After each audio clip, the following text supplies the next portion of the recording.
Bueno, vamos al lío. Por un lado tenemos nuestras aplicaciones y por otro esas bases de datos potentísimas. La pregunta del millón es ¿cómo hacemos que se entiendan? Pues ese es el gran desafío que vamos a desgranar hoy. Vamos a hablar de ese puente casi invisible que conecta el código de una aplicación con el universo de SQL. Este es nuestro plan de vuelo. Primero, veremos por qué SQL por sí solo no es suficiente. Luego, dónde encaja todo esto en la arquitectura de una aplicación. Después, construiremos ese puente tecnológico. Veremos paso a paso cómo se establece la conexión y para terminar, hablaremos de las buenas prácticas para que todo vaya como la seda y sea seguro. Venga, empezamos por el principio.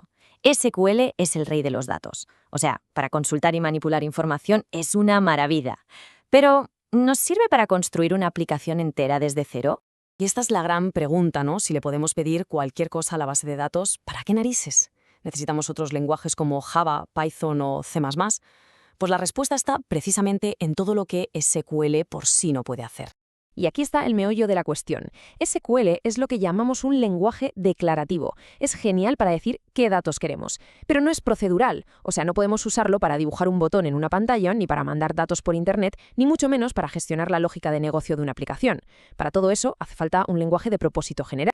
Vale, ya tenemos claro el por qué necesitamos un puente.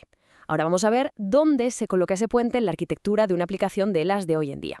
Aquí vemos la evolución. Antes, lo normal era una arquitectura de 2 capas. La aplicación cliente hablaba directamente con la base de datos. Simple, sí, pero poco escalable y un coladero en seguridad.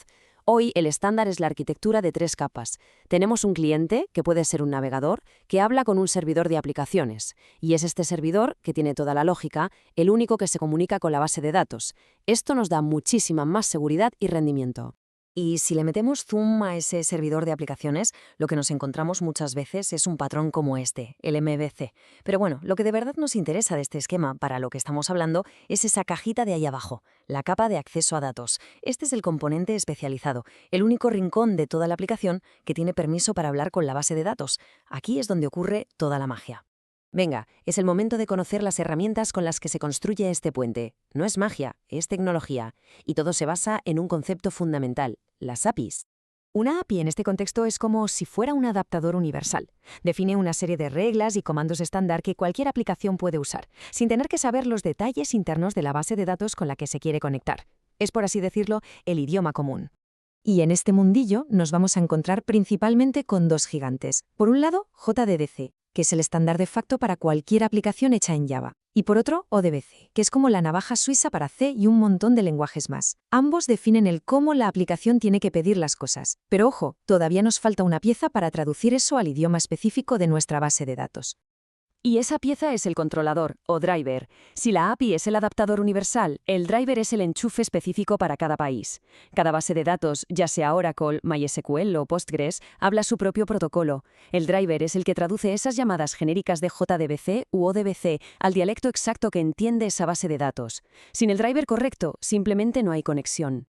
Muy bien, ya tenemos la arquitectura y las herramientas. Ahora vamos a remangarnos y a ver el proceso paso a paso. ¿Cómo se establece de verdad una conexión a la base de datos desde el código?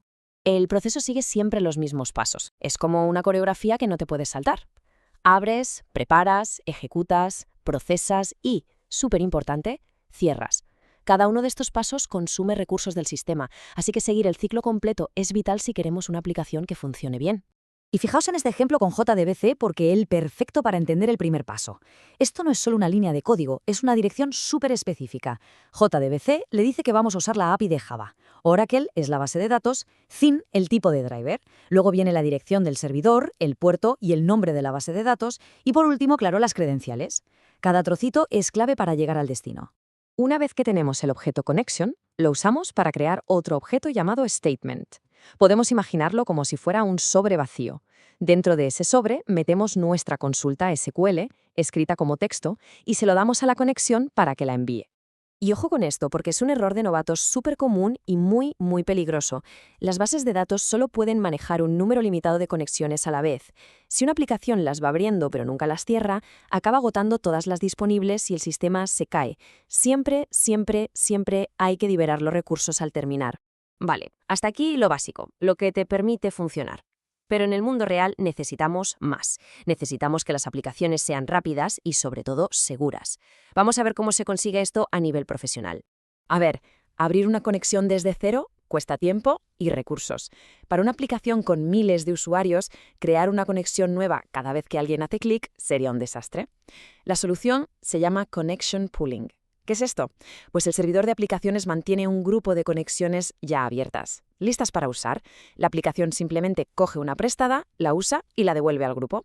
Es como tener una flota de taxis esperando en la puerta en vez de tener que llamar a uno cada vez que quieres ir a algún sitio.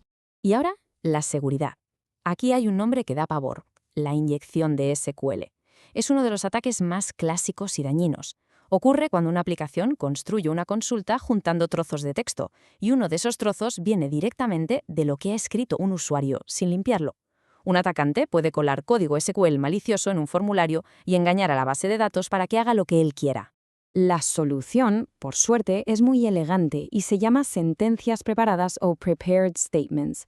La idea es muy sencilla. En lugar de mezclar en el mismo saco el comando SQL con los datos que nos da el usuario, los separamos por completo. Primero, le enviamos a la base de datos una especie de plantilla de la consulta con unos huecos. Y aquí lo tenéis. Esas interrogaciones son los huecos, los marcadores de posición. La base de datos recibe esta plantilla, la analiza y la precompila. Y solo después, en un segundo paso, la aplicación le manda los valores del usuario para rellenar esos huecos. De esta forma, la base de datos ya sabe que esos valores son solo datos, no son parte del comando, así que nunca los va a ejecutar como si fueran código. Es la forma de neutralizar el ataque por completo. Así que, para que nos quede claro, SQL tiene sus límites y por eso necesitamos lenguajes de programación. Las APIs y los drivers son el puente que los une. El ciclo de vida de la conexión hay que respetarlo a rajatabla. Y para las aplicaciones serias, el pooling de conexiones y las sentencias preparadas no son una opción, son una obligación si queremos rendimiento y seguridad. Y para terminar, una pregunta que seguro que a alguien se le ha pasado por la cabeza. Hoy en día, con herramientas como Hibernate o Django que hacen todo esto por arte de magia, ¿de verdad hace falta saberse todo este rollo? Pues la respuesta es un sí rotundo.